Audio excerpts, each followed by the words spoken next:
Comic Boom. Hey guys, Comic Boom here to review Action Comics number 1009, and I'll throw in some additional comments on Action Comics 1008. I think I skipped issue 1008. The bloom continues to come off Bendis' Superman here, Bendis' Action Comics. Although there's enough here to keep me intrigued, but really these last two issues, just not a lot happened. We have unknown forces taking out all the spy agencies on the planet, and just that's all that's happened. And then at the end of issue 1009 here, we have Lois, we have Amanda Waller at the Fortress of Solitude with Lois Lane and Superman with Jimmy Olsen, and Sam Lane is hospitalized because one of the spy agencies that was attacked ended up injuring him. He ended up getting injured in an explosion. And yeah, that's it. And why did that take 2 full issues? I really don't know. But apparently there's just a bunch of dialogue here, nonsense dialogue, that it's cringeworthy and it just doesn't work. I'm just gonna make some general comments here. One of the things that Bendis has got to be really careful about, and unfortunately he's not, is he's doing something that I didn't actually think was possible, and that is he's made Lois Lane more unlikable than she was in the New 52. That is astonishing to me. Lois Lane here doesn't sound normal. She doesn't talk right. She calls Superman baby. She sounds like an idiot. She's a bitch. She's a liar to her husband. She's a deceptor to her. There's everything about Lois Lane is everything that there's no reason to like this person. I don't like her humor. I don't like her voice that Bendis gives her. She is a genuinely unlikable character on every metric, in my view. I don't like her. I'm not gonna say I hate her because I don't hate anything. At least not yet. But this is really badly. This is just cringeworthy stuff. And sadly, I listened to a Bendis interview that he gave on Word Balloon, and he actually thinks that he vehemently defends the way that he writes. And I respect the fact that every writer's got to defend the way they write characters. But just to give you an example, Bendis defends himself on the way he writes Jor-El.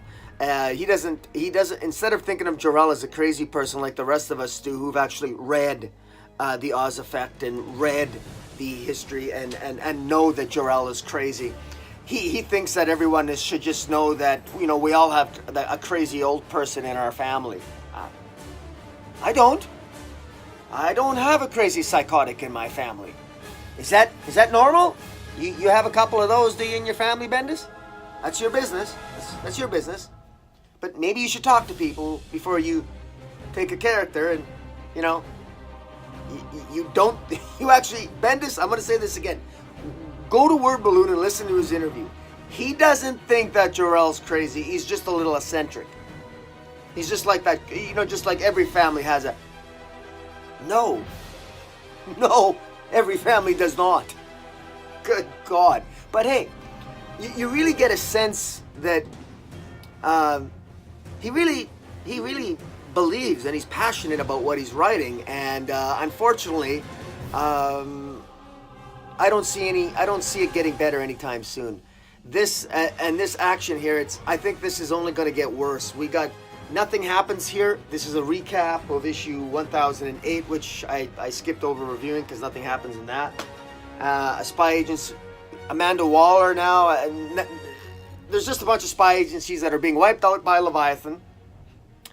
And Leviathan, apparently at least it seems to be linked to the Leviathan in the Silencer comic, which is an excellent comic, which frankly I should review, but it's going to be ending in issue 18. So the Silencer comic book is ending. It's at issue 16 now, but it ends in another 2 issues.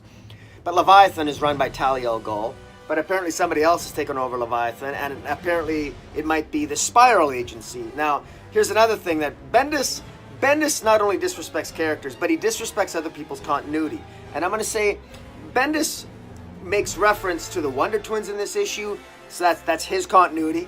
He makes reference to his continuity in past issues, but he completely disrespects all of DC continuity. This is a guy who was talking about he'd read so many books over the year while he was in the hospital recovering from a life-threatening illness. He read a lot of books for DC books, only to now disrespect them. The comment he made in Word Balloon was that he concluded that everything's in continuity. Everything's in continuity. And so that's how he views it. And very clearly that's how his writing is. Whatever he wants, he puts in his stories. Whatever he doesn't, he leaves out of the stories. And it explains so much. It explains why it's such a mess.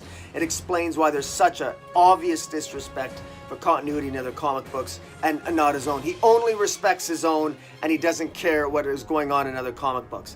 Now, in fairness, Tom King's doing the same thing in many ways. Snyder's doing the same thing in many ways. But at least Tom King is definitely disrespecting others' continuity. Tom King is right up there as well. And it's very clear, very, very clear that none of the DC writers are actually working together. They're all doing their own thing. And I'll tell you something. It's showing, and it's having it's going to have a gradual deteriorating effect on sales. You already see it. Marvel's on the way up again. Marvel's dominating the top 10 again like they always did before. Marvel's gone back to their roots, respecting their continuity and telling great stories. DC, unfortunately, their stories aren't and one of the reasons is they're not respecting their continuity. Because when you respect your continuity, that means you make the effort to read the stories, Bendis. Don't give lip service to them. I've seen no evidence that you've read the stories. Because if you don't respect the continuity, that's not evidence you've read the stories. And if at best it means you've read the stories and you've disregarded it out of some contempt for it, or out of some misguided notion that somehow you're going to make it all better, and it's not. This is an example of that. And besides that, forget about continuity for a second. Let's just talk about the bastardization of characters, shall we? Good God, what's happening in this issue. Now, again, the plot line is really... I actually enjoy the plot line. We have a new spy agency taking over, maybe wiping out all the other spy agencies. Great, that's a decent storyline. But this is a storyline more appropriate for Batman, not Superman. But hey, you're going to put it in Superman. It's got intrigue. It's got some possibilities. But it's too decompressed. We're already 9 issues in here from 1,000. And wow, to say that very little has happened would be an understatement. It's just very, very disappointing. Lois is unlikable. Superman's an idiot. Doesn't sound like himself. Lois doesn't sound like herself. Jimmy doesn't sound like himself. The dialogue's reprehensible. I'm not even going to give examples of it. And I'm not going to go into detail about the plot because really, I just told you the plot. Spy agencies are being wiped out. Leviathan is trying to take over. And now, at the end, we got Bendis introducing something that now Superman is undercover as... I guess we need what everyone was desperately for. A man by the name of Chaz. Superman now has a secret identity. Him and Lois apparently have an undercover... They both have undercover secret identities in the spy agency of Spiral, which makes no sense because Spiral was created by was in the Grayson series. Grayson was a member, Dick Grayson was a member of Spiral, and Superman and Lois were never a member of Spiral. Now it's revealed that they were, but they were really, really, really deep undercover, which they couldn't possibly have been, but whatever, well, let's just go with that. And apparently there's gold kryptonite. Utilizing gold kryptonite technology, Lois Lane changes Superman into his other alter identity called Chaz. And now they want to come in from the cold to go back and infiltrate Spiral again and come in from the dark, so to speak, and figure out what else is going on. This isn't the Superman type of adventure. This is supposed to be action comics. This is supposed to be adventure, and it's very obvious that this is... You get a very strong sense that maybe Bendis really did want it. I know Batman was Bendis' first choice. It appears that way because this has all the makings of this should be a Batman plot, not something you'd read in a Superman story. In any event, does the plot still intrigue me a little bit? It does, But I have a sneaking suspicion 9 issues in, nothing's happened, and wow, are we going to be 36 issues in until, and then get a resolution with, 48 dangling subplots, a la all kinds of Bendis' works at Marvel? I don't know, but this really has to pick up soon. The other thing I want to mention here is Steve Epting's art in this issue. His art is, when you compare his art the way it was on Captain America, it was so much better when it's darker tone. Like the cover here is so much better than the insides, which are all bright, and the art here I think is very it's good. Steve Epting's art's good. It's decent, but it's not great. And I don't know if it's the inking or the coloring. It's too bright. Even the pages with the question. By the way, the question makes an appearance in here, and it's totally useless. He makes an appearance. It's absolutely doesn't move the story along whatsoever. The question is not here for any reason whatsoever. He doesn't need to be in here. It makes no sense that he's there. The question is at Sam Lane's side in the hospital, and all he says is he's got questions, and the question says something we already know, that Leviathan's responsible. Nothing advances the plot. It's just pure tokenism. Superman even goes to the Batcave wanting some help on forensic analysis. Why? He's got a Fortress of Solitude. He can do that himself. Again, this is just tokenism. This is forced plot elements to try to make it look like this is a big deal. It's not. It's not, because this is too small. And if it is something bigger, it's just not being written well, because I'm not getting a sense that this is a particularly large or important scope. And just totally pointless conversations throughout this is so frustrating. Long, pointless conversations in the Fortress. When I think of how this would be written under a different writer, how we could have done this in probably 2 issues, 9 issues in 2, it just makes me want to. But hey, I am curious. I want to know who Leviathan is, but I really wish maybe let who Leviathan is, maybe let that play out in the pages of Silencer, and give Silencer an extended run, or give Silencer an appearance here for the next 5 or 6 issues of Action Comics, so we get some, get something else here. But this isn't working for me.